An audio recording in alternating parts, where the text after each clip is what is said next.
What is up, everybody? We're back here at King Film Sports for the NFL Week 10 betting locks and game predictions. And as you guys may have seen on the channel, I came out with my mid-season NFL playoff predictions, so be sure to check that one out after you watch this one. Basically forecasting the next 9 weeks for all the playoff teams. I predicted 1 through 7 with records, all of the teams in each conference in the playoff picture there. So without further ado, let's get into the recap here for week number 9. And we started out with the Halloween matchup, the Texans at the Jets. And in this one, I just got lured in at the number. Was a bad pick, knowing that this Texans team was banged up and CJ Stroud has been regressing this season. It's been tough to watch that offense and that offensive line specifically. The Jets did not play a great game, but they end up getting on top there. Then we had the Falcons minus 1.5. This line ballooned to like 3 or 3.5, so we bought a little back on Dallas, which proved to be a mistake, as this Dallas team was just a complete train wreck from beginning to end here. I thought the Falcons actually should have won by more points. Dallas had some garbage time touchdowns there to get it to a 6-point margin, but ultimately Dak Prescott does go down with a hamstring injury. He looks to be out for the foreseeable future. Cooper Rush is a decent backup there, but I think the bigger concern is CeeDee Lamb potentially being out. He did get banged up in that game. We'll see if he plays this next week. Then we got to the Bills and the Dolphins here. Definitely thought that the Bills should have covered this 6-point spread. There were just a few big plays, like Keon Coleman in the red zone dropping the slant. Should have been a touchdown, ends up being an interception. Some big penalties that ended up going against Buffalo late in the game. And then they still had a 7-point lead late in the game, but the Dolphins did score a touchdown. And then Tyler Bass hits the field goal. Big field goal for Buffalo to win by 3 points there, but they don't end up covering. Then we had this Raiders at Bengals game where the Raiders get the ball first, score a touchdown, and have a long drive there, think they're going to make a competitive game, and then it just completely ends up being the opposite of that as the Bengals just run up the score. Raiders even got a pick 6 late, but it didn't matter. Bengals all over the Raiders in that one. Then we get to the Jags at the Eagles here. We had the Jags plus 7.5, and it looked like this one was just dead in the water in the first half, but a few fortunate decisions by Sirianni for us being Jags backers led us back into this game, notably the two-point conversions where the Eagles tush push just didn't work there, and they also missed a couple other fourth downs. Not to say that the Jags played well in this game. I mean, they gave the Eagles every opportunity, but the Eagles kind of gave us one back, and the Jags with Trevor Lawrence late in the game did get the backdoor cover, almost ended up winning outright, but Lawrence throws an interception in the red zone late to seal the victory for the Eagles there, but good cover nonetheless for the Jags at plus 7.5. Then we had the Packers. I put plus 5 here, but a lot of people ended up probably getting plus 3 or plus 3.5 throughout the week. We did take the Lions minus 1 early in the week, and my big play that I added to the Discord was the under, because I just realized there was going to be 15 to 20 mile an hour winds in this game, and it was going to be raining, 40 degrees, just a sloggy game. And I was actually quite impressed with this Lions team. Did not think that they were going to win like that. They were really able to impose their will on the ground with David Montgomery, Jahmyr Gibbs in that ground game. And really, Jared Goff, I know he looks efficient on the stat line, but it was just a whole bunch of checkdowns there. He didn't have to do much. It was all the line of scrimmage play. Jordan Love banged up in this game. I think they probably should have played Malik Willis. That might be a little controversial, but that play right before halftime when the Packers are down 10-3 and Jordan Love throws the atrocious pick 6, which just really lost them the game there. So Lions end up getting a big win to secure the NFC North lead there. Then we get to the Monday night game, and this one ended up being pretty good, even though it was a pretty ugly game with all that rain and the weather. The Bucs were up, thinking they could win. Then the Chiefs score 2 touchdowns, and then the Bucs get one late, which was interesting. Don't go for 2. I hated that decision from Todd Bowles because not only was the PAT a concern, which they did end up drilling, but then you gave the Chiefs a chance at the end of the game. They didn't end up taking that, but then they get the coin toss and drive it for the touchdown. Everyone knew that was going to happen. I think Tampa Bay needs to go for 2 there. They just didn't, but the plus 9 ends up hitting there, as the defensive lines, I thought, really were the story of that game. Tampa was harassing Mahomes all day, and of course the Chiefs' defensive line was harassing Baker Mayfield all day, but we do cover the spread there. So with that being said, let's get into the NFL Week 10 slate here. And we've got a banger on Thursday Night Football between the Bengals and the Ravens. And I think there was one similar to this last year. I think it might have been Week 11 or Week 12, where the Bengals were going to Baltimore, and that was the infamous game where Joe Burrow ended up injuring his wrist. It was out for the season there, so absolutely brutal. In this one, the Bengals absolutely need this game. Give me them the plus the 6 points. I think that the Ravens are a slightly better team, and they are at home here, but I just think it's a desperation spot here for Cincinnati, and I just think that this is an inflated point spread, given that this Baltimore defense is not as good as it was last year. You look at that final score against the Broncos, 41-10.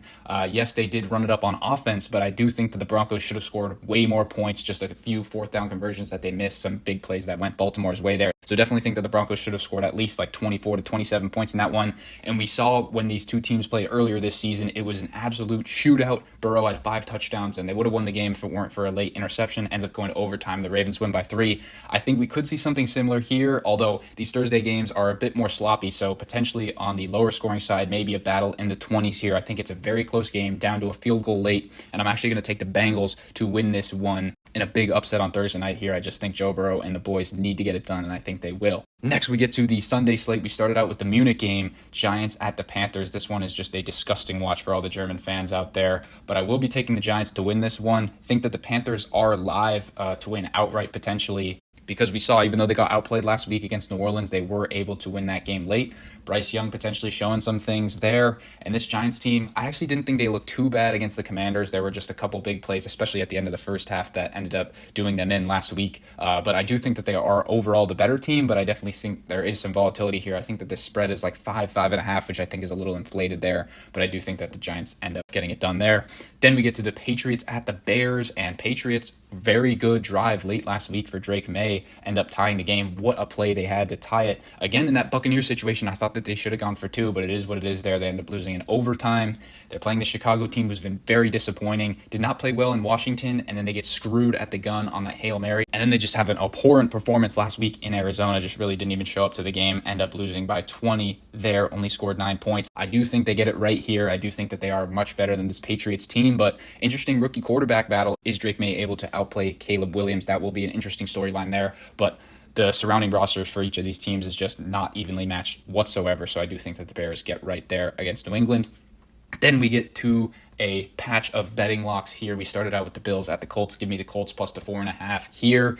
And I know I said that the Bills should have covered the 6-point spread last week, but it was just so uncomfortable sweating that one out with this Buffalo team. And that's with Josh Allen playing clean football, which he has done a great job of this season. But I foresee maybe a couple of interceptions here in this game. We saw that this Colts defense forced Darnold into a couple. Maybe Allen leaves one out there, or maybe that Colts pass rush, which has been pretty good, can get a strip sack on Allen there. And then for this Colts offense, I know it was disgustingly bad against Minnesota on Sunday Night Football, but I do think that this Bills team on the road, their defense is not too stellar here, so I think we see a bit of a shootout potentially in this one. I don't care whether it's Richardson or Flacco here. I do think that they will get some big plays, and ultimately Jonathan Taylor on that ground game will be pretty good as well, so I think that the Colts will bounce back in this game. Bills a little inflated at that 7-2 record, so definitely think we see a close one in that one. Then we get to the Vikings at the Jags. Just essentially the same logic for this one. Vikings a little inflated at that 6-2 record, going on the road here to Jacksonville. This is a tough place to play. We saw 2 weeks ago when this Packers team went to Jacksonville, and the Jags, I thought, should have won that game outright. They ended up coming back late, and the Packers ended up kicking a field goal, only winning by 3. I could definitely see that scenario here. I think Lawrence is dangerous against that Minnesota pass defense, and I do think that the Jags will be able to move the ball there. And then Darnold, as we saw last week against the Colts defense, will he have a few mistakes there? I think that that could be a concern, so I do think that we see another close game there. I think it's decided by a field goal. Then we get to this Broncos at Chiefs matchup, and I will take the Broncos plus the 9.5 points if you're able to get it. I'd still like it at the 8 or the 8.5 number, just because I think that this Broncos team is very undervalued, because Vegas hung that 9.5 last week against the Ravens, and yes, it was a good spot because Ravens were coming on the bounce back after the loss to the Browns, and the Broncos were flying high and did have to travel across the country. But now Chiefs on the short week after a brutal game against the Bucs, and the Broncos on the bounce back themselves. Divisional matchup here. Teams know each other very well. I do think that Bo Nix will struggle a bit against this Chiefs defense, but I do think he'll play fine, and they'll progress on offense, score at least 20 points in this one. And then Mahomes against this Broncos defense, I think that the Broncos defense will bounce back a lot themselves. So I ultimately do think that it's going to be another big test for this Kansas City team, another inflated point spread that we can find value. So give me the Broncos and the points in that one. And then we get to perhaps my favorite play of the week. Give me the Saints plus 3.5 against this Falcons team. You look at these two rosters, they are very similar talent-wise. Looking at this spread, it was a pick'em going into last week. Then the Saints thoroughly outplay the Panthers, but end up on the unfortunate side of some breaks. And the Falcons do end up dominating the Cowboys. So now inflates to 3.5 at home for the Saints team. Not to mention that the Saints played Atlanta earlier this season, maybe should have won that game, but late field goal, the Falcons end up winning by 2 there. So I ultimately do think that this is a very close game. Also, Dennis Allen, the Saints head coach, gets fired this week. You always see a bounce back from that team with the interim head coach. So I do think that the Saints played really hard this week. I think that they win it outright, and I love the value at the 3.5 there. I think they'll be much sharper on offense, and I just think that this Falcons team is due for some aggression. They've won all of these games close. I think it's finally time that they lose one, or at least we get the hook with the 3.5 there. Then we get to an interesting one. Niners off of the bye, Tampa on a short week, but flying cross country here in Tampa Bay. I do think that the Niners will win this one. Think it could potentially be a shootout there, as the Bucs and Baker Mayfield will need to fire it out, even though they're without some weapons here. Potentially top this San Francisco team, but Christian McCaffrey coming back for this Niners team. They are always very sharp with Shanahan off of the bye. I think that Purdy will tune some things back up, so I definitely think that this Niners team potentially puts up 30-plus points. And Tampa Bay, as I mentioned, will also have to keep up, and I just do not think that they will be able to do so. So give me the Niners to win that one outright. And then a very interesting matchup for this early slate. We have the 6-2 Steelers at the 7-2 Washington Commanders here. Perhaps you think that these two teams are overrated, but one of these teams has got to win, and boy, will they be flying high. Give me the Steelers to win this one. They're coming off of the bye here, and I do just think that their line of scrimmage talent, especially that D-line against this Commanders O-line, will win the day in this game. No doubt that most people would think that the Commanders have the better quarterback in Jaden Daniels over Russell Wilson, but I do think that Russell Wilson will be able to move the ball against this Commanders defense. I think it's very close late in the game, but I do think that the ground game of the Steelers at rushing attack, Russell Wilson will make some plays, and ultimately I do not think that Jaden Daniels will do well against the Steelers defense coming off the bye there. Next, we get to the afternoon slate. We started out with the Titans plus 8.5 against this Chargers team. Just think that this is way too many points for a Chargers team that, yes, they've been dominant this year against inferior teams, but their playing style really doesn't lend itself to covering big point spreads. They just want to suffocate the opponent, and hence there will be large amounts of opportunities for the Titans to cover this point spread potentially late in the game with the backdoor. But I do think that the Titans compete in this game to win outright. I think there's a lot of value on their money line in a lower scoring potentially game here. And I do think that also you might want to take the Titans team total over. I noticed it was sitting at 14 or 15.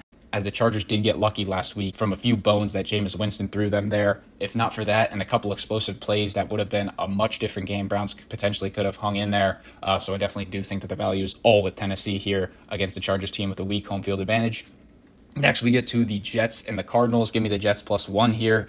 I know I am buying the hype in this one, but I'm also trying to sell this Cardinals team. I think they are very overrated at that 5-4 mark. Jets coming off of a few extra days of prep here after that big Thursday night win, so I do not think that the cross-country travel will be as much of a concern, and I ultimately think that that D-line will be able to contain Kyler Murray, and the Cardinals really just won that game last week because they were able to run the ball very well against the Bears. I do not think that that will be the case this week. I think that Kyler Murray will not be able to make the requisite plays against this Jets team, and ultimately I think Aaron Rodgers and the offense continues to get it right here. I think that he is able to put up 24 to 27 points against this Arizona team, so give me the Jets. I do not think that they should be underdogs there.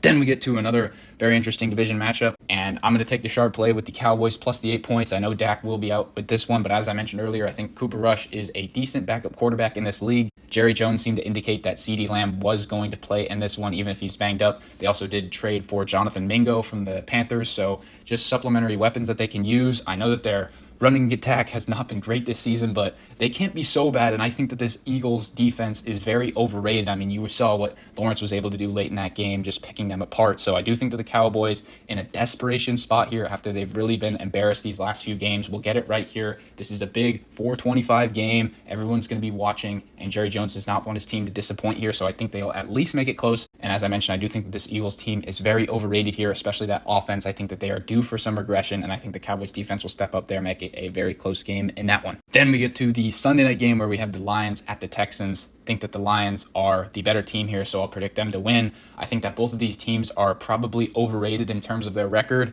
and a lot of people might disagree with that about the Lions. I just think it's about time to sell this Lions team because they've been playing too well for too long. They're due for a couple of poor performances, but they are still a very good team. So I do think they win this game. The Texans coming off of some extra rest, but that's not going to help their injury situation. Their offensive line, our CJ Stroud's regression this season.